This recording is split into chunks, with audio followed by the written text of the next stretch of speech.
Hey, good morning to everybody. Happy Saturday. It's Daryl here. It's bright and freaking early, 3:30 a.m. here in Connecticut on the East Coast. I have kind of a dilemma this morning. Okay, I revived this channel in the last week because my main channel, Artist and Recovery, is under a 7-day suspension, which will end in a day or two. So I started doing recovery videos here, just starting touching on drugs and different topics to get people acclimated to the recovery. The basic recovery topic on this channel. And I mentioned in a video, one or two videos back, maybe Thursday, I mentioned that I talked to the head counselor at the methadone clinic that saved my life. And I was very excited about this channel, and she gave me some advice. And one of the pieces of advice she gave me was to not combine politics and recovery. And that's where I'm at this morning. I've come across a story that's got me so fired up that I cannot stifle myself on this. It's the baby formula shortage. I see these stories blaming President Biden about the baby bear shelves and babies suffering because of Joe Biden, and I can't stifle myself any longer. This can be traced directly back to Donald Trump. And I'm not just saying that because I am no fan of Donald Trump. Just stick with me here. Also, what really got me going this morning was this, people like Marjorie Taylor Greene and Tucker Carlson. America first. They're upset. This is the pro-life group. They're just the whole Roe versus Wade thing, and they're basically saying that American babies should come first. As long as there's one mother that has to drive 10 miles to a store out of her way, then immigrant children should not be getting any baby formula. Because apparently, according to them, there's pallets and pallets of baby formula available for I call them immigrants. People like Tucker Carlson call them the illegals, but I prefer to call them immigrants. And that these children coming across the border have formula available to them, and it's just infuriating the whole right wing. Okay, let me start with Donald Trump here. I'm not even going to get into COVID because it traces back to that in the supply chain. Donald Trump, do this. Google Donald Trump, FDA. Simple. I'm not leading it anywhere. Just two things: the FDA, which is in control of baby formula, and Donald Trump. Google it. And you will see story after story after story after story of Donald Trump slashing regulations in the FDA, cutting regulations on bacteria, on manufacturing, because big business, and the whole MAGA thing that a little bacteria makes you more of a man. We don't mind some bug parts or bacteria in our food. It makes us more manly. Stop being a wuss. We got to make money. That whole thing. So like I say, there'll be story after story having to do with cutting regulations on poultry, on eggs, on baby formula. So that makes you wonder what's going to be coming down the line. Poultry, eggs. What else was there? There was more.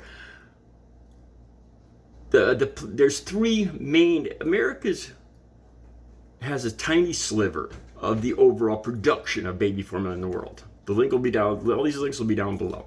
There's only three main manufacturers in America. Tiny sliver of the manufacturing in America, and one of them in Michigan had a bacteria outbreak. Go figure. After you cut the FDA regulations, go figure. They had a bacteria outbreak. It has shut the plant down. Thus, the shortage. Not Joe Biden. Donald Trump slashing the FDA regulations led to a bacterial infection, led to the plant being closed down, led to bare shelves. Not only that, the whole America First thing, the North America Trade Agreement, during Donald Trump's presidency, it was strongly discouraged to import Canadian or any other, but Canada has quite a few baby formula manufacturers, and it was strongly discouraged to import their baby formula. Thus, it all started. So you can only depend on these three plants, because buy American, right? And then slash regulations, and one of those plants goes down, and what do you got? You got a baby formula shortage. What's that have to do with Joe Biden? Nothing. All right, let's move on now. I call these people migrants. I do not call them illegals or illegal migrants or illegal immigrants. They're migrants. These you see parents crossing the Rio Grande with their children, carrying them through the Rio Grande. Dangerous. Think about it now. They are doing this for the kids. It would be much easier for them to travel without the children, to leave the children back there, go into the United States themselves, and send for the children later. But these parents are so concerned about the welfare of their kids that they will do anything to get them out of these countries. Okay. So the right wing is all infuriated that because there's a 40% of U.S. stores, or up to half even, I'll even go with that, have stores in the United States have a shortage of baby formula. So it is still available. American children are not starving. Let me tell you this. Me and my mother just had a conversation about this the day before yesterday. And my mother, a Trump supporter, told me this. She said, Beck, you know what? She says, I don't even know where all this baby formula stuff came from. I was born in 1966. She said, all the mothers back then used to use instant carnation, I think it was instant carnation, instant breakfast, carnation something or other. And that's how they made their formula. So there was no baby formula back then. This is, I'm not a parent, but this is directly from a Trump supporting mom, mine. Okay, so this reminds me a lot of the whole argument that homeless vets should, as long as there's a homeless vet anywhere in America, nobody else should be helped. Addicts, people in other countries, people starving, famine, war, none of those people should be helped as long as there's any homeless vets. Now, I'm familiar, a lot of homeless vets do have substance abuse problems, and that's unfortunate. And when you have a substance abuse problem, it makes it very hard to find a stable living environment coming from somebody that's an addict. But I'm not here to get into that. Okay, so baby formula is available here in the United States. There's stories about mothers having to drive maybe an hour, maybe even 2 hours, but they find it. And like I said, back in my day, I certainly look healthy.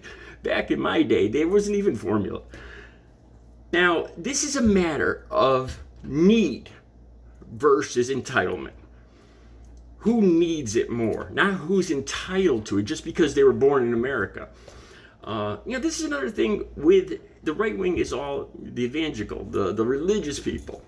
Well, let me quote something from the Bible. How's it go? Those of you that treat the least of your brothers and sisters, that which you do unto the least of your brothers and sisters, you do unto me. The least of your brothers and sisters means people in other countries, homeless people, immigrants. That you do unto them, you do unto God. Now, I'm not a big religious person, but the right wing, being religious, should be familiar with this. So they're basically saying, forget the people that are traveling across the desert for 3 days. Do they have the option to drive an hour or two to Target or to Walmart or whatever? Do they have a doctor that they can go to if they can't, a pediatrician? If they can't, if they absolutely can't find formula, they can go to their doctor.